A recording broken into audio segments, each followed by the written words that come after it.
Student welcome. तो आप सबको पाव पाव बच्चे लोग थे, जैसा पेपर बोला था तुम लोग इस बार पास हो सकते हैं। एकदम अच्छे से बता देखो। सबसे पहले जो कल का 4 शॉर्ट नोट था, मैंने लेक्चर लिया था कि शॉर्ट नोट कैसे लिखना है, हर एक चैप्टर से आया था। तो आप देख सकते हैं बाईबैक का आया, कैपिटल एडिक्शन आया, internal reconstruction, investment, share holder fund. मतलब इधर 4 लिखने का था, जैसे बोला था जैसे बनाया था वैसा हो गया। अब रही बात तुम्हारा ऑब्जेक्टिव्स की, और कल मैच द फॉलोइंग का ही एमसीक्यू डाला था, सेम वही आया, आधे से ज़्यादा सेम वही आया। और मैंने कॉस्ट का भी लेक्चर अपलोड कर लिया, पढ़ लेना ठीक है। अब मैच द फॉलोइंग में देखो आपको कितना मार्क्स मिलता है मेरे को बताना। तो ये फर्नीचर है ना बच्चा, तो फर्नीचर का आंसर ई आएगा। क्या आएगा? ई, क्योंकि वो प्लांट एंड इसमें होता है। अनरिकॉर्डेड लाइबिलिटी, जो भी अनरिकॉर्डेड लाइबिलिटी रहता है और पेड किया, वो इंटरनल रिकन्स्ट्रक्शन के डेबिट में आएगा। किधर आएगा? ये वाला आंसर आएगा। मतलब फर्स्ट का जी है, क्या आएगा? जी, मतलब डेबिट साइड आएगा। किधर आएगा दोस्त? Debit side. Change in inventories, ये फाइनल अकाउंट का फॉर्मेट था। इन्वेंट्रीज का मतलब होता है आपको ये लेने का था, क्या लेने का था? Opening stock minus closing stock. मतलब थर्ड का क्या आएगा? के आएगा। फिर उसके बाद क्या बोला दोस्त? लाइबिलिटी वे ऑफ, तो लाइबिलिटी जो खत्म होता है वो तुम्हारा फ़ायदा होता है, और फ़ायदा किधर आएगा? तुम्हारा क्रेडिट में आएगा कैपिटेशन के। और सॉफ्टवेयर तुम्हारा क्या होता है दोस्त? इनटेंजिबल एसेट होता है, तो उसका आंसर ये आएगा, एफ आएगा। और जो एक्स इंटरेस्ट प्राइस था ना, 6th वाला, तो एक्स इंटरेस्ट प्राइस में क्या होता है? एक्सक्लूडिंग होता है, एक्स में एक्सक्लूडिंग होता है ठीक है। तो 6 का आंसर डी था। और जो प्री एक्विजिशन डिविडेंड है ना बंटी, प्री एक्विजिशन डिविडेंड, वो कौन सा तुम्हारा है? प्री एक्विजिशन डिविडेंड 7th वाला। तो ये 7th वाले का आंसर ये था, एडजस्ट करने का था तुमको, इसमें जी वाला आंसर था, कॉस्ट ऑफ इन्वेस्टमेंट।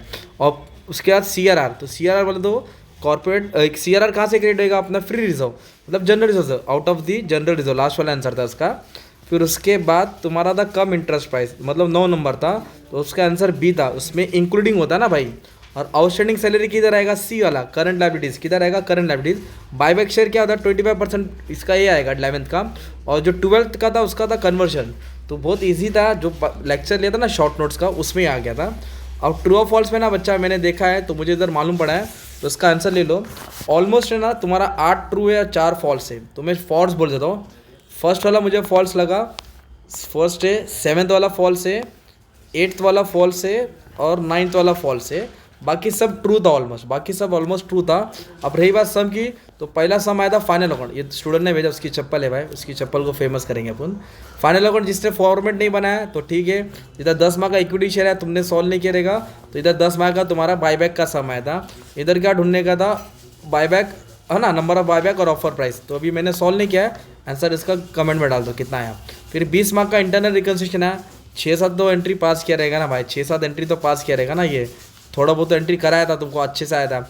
या फिर जो बादशाह है जिसने इन्वेस्टमेंट का सम सॉल्व किया, वो कमेंट करो। जो हीरो है, क्योंकि इन्वेस्टमेंट का सम बहुत बड़ा रहता है, जिसने सॉल्व किया सबसे बड़ा बादशाह वही है। फिर 20 मार्क का आया था, बाईबैक आया था, इधर बाईबैक का शेयर दिया था, 24,000 बाईबैक हुआ था। कंडीशन बनाने की जरूरत नहीं थी, 10% प्रीमियम बोला था। कितना परसेंट? तो 10 रुपये पर 10%, मतलब 1 रुपया प्रीमियम बोला था, घुमा के समय था। अब जिसने बाईबैक नहीं किया रहेगा, उसने फाइनल अकाउंट किया, और उसने क्या किया मालूम है? इंटरनल रिकन्स्ट्रक्शन का दूसरा वाला सम किया, तो पेपर एक 80 का भी घुमा के दिया। पास वही होएगा जो जिसने 4 शॉर्ट नोट लिखा है, 20 मार्क का ऑब्जेक्ट, इसमें 15 मार्क मिल रहा है, 1-2 सम अच्छे से किया है ठीक है। बाकी सब कॉस्ट का अपलोड किया, बच्चे लोग अच्छे से पढ़ लो। Thank you very much and all the best for exam, love you all.